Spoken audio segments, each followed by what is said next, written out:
All right, hello. Welcome to Real Seekers. I'm your host, Dale, the Real Seeker. And today, I have a special treat for you guys. So I know it's August. I'm supposed to be on vacation. Guess what? No rest for the wicked. I did a show yesterday, Calculus for Christ, on the Skeptics and Seekers podcast with a bunch of atheists and skeptics, as well as a fellow Christian named Mac Attack. So yeah, I was talking to Andrew Knight, David Johnson, Darren Lute, Brian Portier, or Brian with a Y, and Tyler Vela also showed up. So he's a general theist. And we were talking about kind of my how to use Bayes theorem, how I use it with my Bayes-ish technique. And we did an entire show, and it didn't go as I had hoped perfectly. I said a couple things wrong and stuff like that. And I okay, in the end, I didn't end up convincing people. We also did an after show. I'll be posting that up later on in addition to the show and stuff like that. But I just wanted to give I was hoping to wait to post that up, but because David lost the recording, I have to post up the show now in August so he can download it. And that kind of messes up my plans because I wanted to do a solo show, just going through my method, explaining it properly first, kind of summarizing it, then post up the debate, then post up the after show. But because of circumstances, I have to post up the show. So I'm just going to do this short little introduction thing and tack it on to the video. But yeah, I just wanted, I guess, for this purposes, I'll be posting up my PowerPoint slides from the episode. See that, and I go through that in the presentation. But just be aware, even in the presentation, again, when you're getting bombarded with questions, a million different things on topics from a million different directions. Sometimes, especially in the after show, my brain was frazzled at that point, and I say things wrong, right? So one example during the presentation, I said that this equation here, the Jeffrey conditionalization formula for the prior probability, is the same regardless of what hypothesis. It works if you plug in God exists given the background knowledge. Yeah, well, obviously it doesn't, right? Like this is specifically for assessing the prior probability of a miracle claim. So it doesn't have to be the resurrection as it is here, but it could be any miracle given the background knowledge. And on that front, this equation would work. Jeffrey conditionalization formula. So resurrection hypothesis given God exists times the prior probability that God exists given our background knowledge, plus the probability that the resurrection hypothesis is true given not God. And another thing Brian brought up, which was really good, is this half of the equation, right, assumes that the hypothesis. What is the resurrection hypothesis? Well, we're assuming, look, Jesus rose from the dead. We don't care about who did it. Maybe God did it. Maybe Q from Star Trek. Maybe aliens. Maybe he's a natural anomaly. Somehow, some way, without God, he rose from the dead, and that's what this factor is factoring in, and that adds to the prior probability because it's possible that Jesus rose there. Now, if the resurrection hypothesis entails God, as it does with me, when I'm doing my 11 premise argument and I'm talking about the resurrection as a religion authenticating context, this inherently involves God. So, by definition, the resurrection hypothesis for me has to include God, right? So it's God raised Jesus from the dead is the hypothesis, and therefore this part doesn't really apply. This would be 0% because this doesn't have any application to the hypothesis. So it would just be these two factors. So I just wanted to clarify that, because I said that wrong in the show. But obviously, yeah, if your resurrection hypothesis is not stating, well, God raised Jesus from the dead, but it's just the general thing that Mike Lacona or William Lee Craig or Gary Habermas give that, well, Jesus rose from the dead without specifying who raised him or how he raised, then you'd have to factor in this. Maybe God doesn't exist, and yet Jesus still rose from the dead somehow. And aliens did it, or interdimensional beings did it, or heck, he's just a natural anomaly. He just randomly happened to raise from the dead. He was unique, or he was a rare example in history that seems to defy the laws of nature as we know them. All of these, obviously they would be virtually nil and stuff like that for most people, I think. But um, if Q from Star Trek exists, maybe this factor might be higher and stuff. So just understand that this equation changes, and Brian was right and I was wrong. Just said it wrong in the show that we did. So yeah, if the resurrection hypothesis is what it has to be for me, God raised Jesus from the dead as a religion authenticating context, only the red portion is what you need to assess. If it's the more general, well, Jesus rose from the dead, not specifying that God did it specifically, then okay, then you have to add. If this is non-zero, if this is more than 0%, well, you have to add these factors in as well. And it's only for that miracles. It doesn't work for every hypothesis in general. Like the hypothesis God exists, for example, these just don't apply. The Jeffrey conditionalization formula wouldn't seem to apply. So that's what I want to say. Another thing in the after show, we went a lot on background knowledge evidence and the difference between evidences. And again, my brain was a little bit frazzled and stuff. And basically, again, that's the prior probability. It's basically this factor, right? If you're talking, the hypothesis is God exists. Well, what's the probability that God exists given the background knowledge? And I gave examples of background knowledge, things like the laws of logic, stuff like that. And these are relevant background knowledge that play to a plausibility argument, right? If somebody wants to say, well, the concept of God is just intrinsically implausible. Well, we can say, no, it's not. Or if I want to argue that it's plausible, these things contribute to that. Laws of logic, modal law, the validity of modal logic, stuff of this nature. God is plausible. Personal beings are plausible, stuff of that nature, or moral agents are plausible. These would contribute. In addition, though, other people have made things. Well, they say God is improbable on the background knowledge because he's not simple. He's a complex being.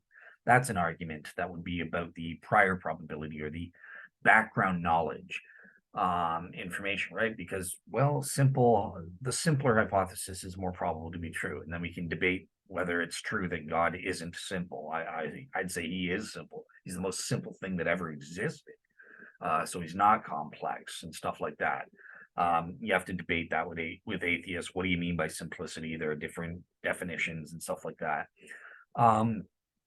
Another thing is, okay, the incoherence of God as a concept. Certain properties contradict. Or Darren Lute in the after show, he made one relevant thing where he talks about, well, the supernatural is just implausible. And great. Well, if the supernatural that can't exist, well, a supernatural God can't exist. So that would be a relevant prior probability background knowledge factor. Obviously, we would debate him and just say, no, that you can't prove the supernatural can't exist. And number two, we don't have to claim God's supernatural. He's just a being with certain properties. There is no categories of supernatural natural. That's just a misnomer, right? Just like with miracles, there are certain types of events. We don't have to claim supernatural versus natural events. There are events that regularly happen. There are events that have intermediate to small probabilities without specification. And then there are intelligently designed events that happen that have specification and a small probability. Great. Those are events that are proven in the quote unquote natural world all the time. Well, God's just one of that. We're just saying God does that.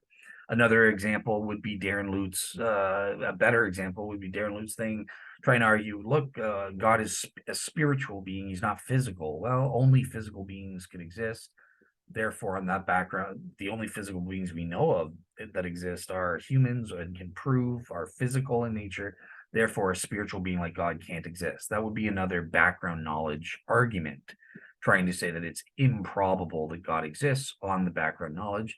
Again, we would get into debates. No, we can prove that spiritual beings do exist, or at the very least are equally probable to exist. There's nothing implausible about them, nothing about the fact that we only observe physical beings in terms of human beings or animals in this universe rules out spiritual beings. And obviously we would bring in proof that there has to be spiritual beings or that there are spiritual beings, and we get into that debate kind of thing. So Yeah, I was not on top of my game. I was getting a bit frazzled at the end of that after show. So just be again, just obviously throughout this entire thing, I do say some minor things wrong in it just because it's hard when you're defending. I'm the only person that basically supported this, and yeah, things didn't go exactly as planned. It wasn't a total disaster. I think it went okay, but obviously I wanted to do my solo show summary again to kind of fix those errors and explain it better, but due to circumstances I'm not going to get a chance to do that. So I just wanted to give this quick little intro and just keep that in mind. And another thing is we briefly went over the cosmological argument. And as David said, we weren't supposed to get into that. And David kept asking me to show my work. I'm not sure what he meant by that, apart from getting into the cosmological argument. But that I told Dave, that wasn't the topic for this show. We weren't supposed to get into the evidential components in detail. In fact, we're doing a future show on God exists and stuff like that, where more details would be given. So I tried to start to give the steps. That was a disaster. Didn't turn out well on that front, just because I wasn't prepared for it. So that's another thing, right? If you want to see my work on the cosmological argument, see my solo shows on YouTube. Cosmological argument part 1, 2. Let me bring that up. Hang on. Okay, so sorry. Yeah. So in terms of the cosmological argument on the after show, or sorry, on the show or after show, wherever it was, yeah, like I didn't get into it properly and stuff like that because I've done so elsewhere. So please, if you want to see me at the best in terms of the specifics of how I use probabilities, these subjective probabilities and Bayes theorem to calculate cumulative probabilities, take a look at at least the one argument that I've actually written up in full. It's all finished, it's all complete. I'm working on the second argument now, which is an argument for atheism, which is the hiddenness of God. I'm about halfway completed that. But again, I haven't written out my work. With the cosmological argument, everything is finished, completed, done in its best form. And you can go to my blog and see the existence of God series, the cosmological argument continued, plus bonus discussion. Here's the web link. And guess what you get? Totally for free. So here's the premises of the argument, premise 1, 2, 3. And you get my full 218-page write-up for free by clicking on this attachment. Here it is. This is what I showed in the show. It goes over all my objective reasoning, as well as subjective reasoning when properly basic beliefs are relevant. I've got helpful diagrams for you. This is how I arrive at 82.27% that God exists, or the God 1 hypothesis is true. You can see it's broken down into the 3 premises. Premise 1, I got 99.95% proven as my subjective probability.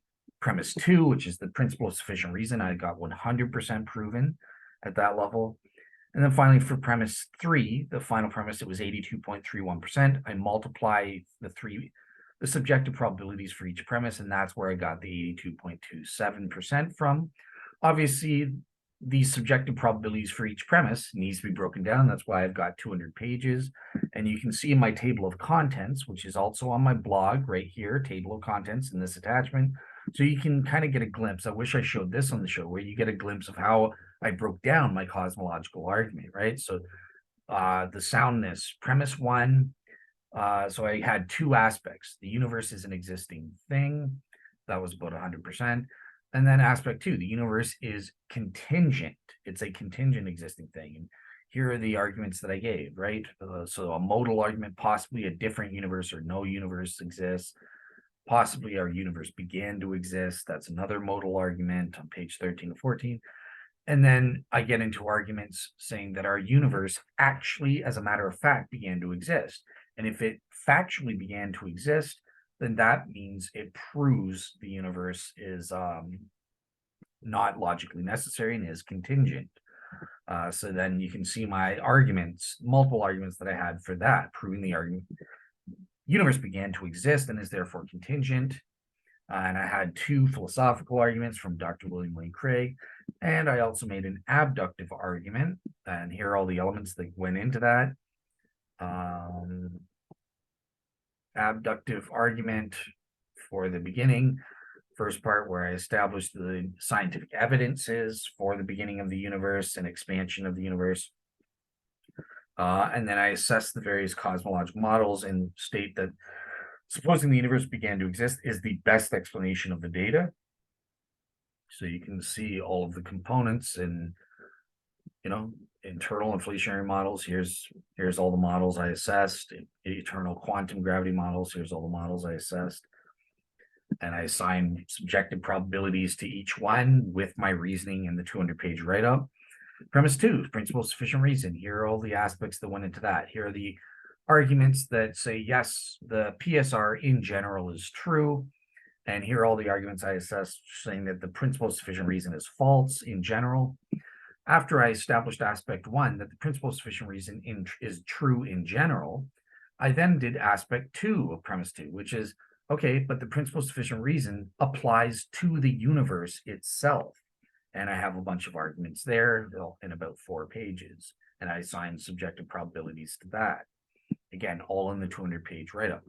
Then I go to premise 3. Okay, the explanation of the universe is God or God 1. And here are all the aspects that I go over in terms of addressing the taxicab fallacy, the infinite regress problem, and finally the gap problem. And these are the aspects that went attributes of God that I was able to prove. That's why I call it God 1 and not God, because I can't prove with this argument that a real maximally great being exists. And here's the negative case against some of that stuff. So yeah, looking at the table of contents, this breaks it down for you into all the individual elements that I did. If you want the reasoning, go to the 200-page write-up to the appropriate pages and section and see the percent value that I give for that. So yeah, that's how that works there. So with that said, I'm going to shut up and go check out the debate for me going over the PowerPoint slides, again, with interruptions, with people asking questions, and it gets a little bit chaotic, but hopefully it will be helpful in progressing at least a little bit and understanding how Bayes' theorem works and how I apply Bayes' theorem is a Bayes-ish method, which Brian was right. It does blur the lines in terms of background knowledge and evidence. Because, for example, I was mentioning what is background evidence versus evidence that directly supports the hypothesis. One is about the intrinsic probability of a priori, before considering the external evidence and stuff like that for God's existence or against God's existence or for the resurrection or against the resurrection. You have certain background information that makes it more probable or less probable or just doesn't make a difference. What was I going to say? Yeah, so what I wanted to say there is because I'm using a Bayes-ish method, Brian is right. At one point in the show, he says I blur the lines a little bit.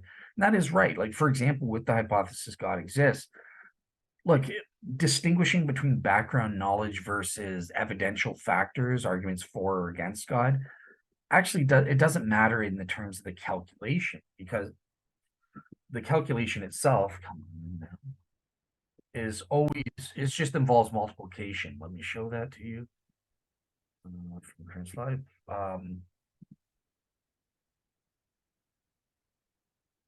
Okay, let me go to God exists. Where's the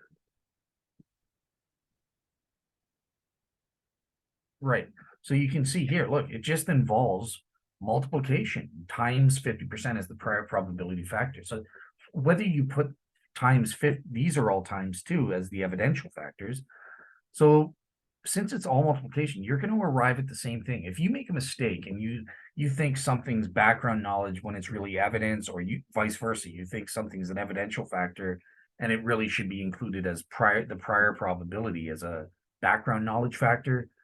In terms of the calculation, the way I do it with my Bayes-ish approach, because these are direct and not conditional probabilities, it doesn't make a dang difference. You're going to arrive at the same number given the same subjective probability values are inputted, regardless of whether it's on this side of the equation, whether it's highlighted in red for the evidential things, or it's on you put, the 5% in here as a prior probability thing by mistake, you're going to get the same answer. So I just wanted to support David because in the after show, he was getting very anxious about how do we distinguish between evidences versus background thing? Look, I get maybe I sucked in terms of explaining it in the show. But just rest assured, regardless, if you mess up and you say that something's background knowledge when it's not, and it's actually direct evidence, look, we're all multiplying at the end of the day. It's not going to affect the calculation. It doesn't matter whether you mislabel something, you might get a scolding from your professor or something like that for screwing it up. Who cares? My Bayes-ish method, as Brian said at one point in the show, blurs the lines, and it doesn't matter ultimately. So I shouldn't have been a stickler for that and just said, look, who cares? We, in terms of God exists, consider all of the prior probability or background evidence. Just consider them evidential factors. It doesn't matter. Ultimately, at the end of the day, you're going to get the same results no matter what you call it. So that's the last thing that I just wanted to correct there. Okay, I'll shut up. On to the show, or if that's not attached onto this intro, go and watch the 3.5 hour Skeptics and Seekers show on Bayes Theorem entitled Calculus for Christ. All righty then. Thank you very much and have a great day.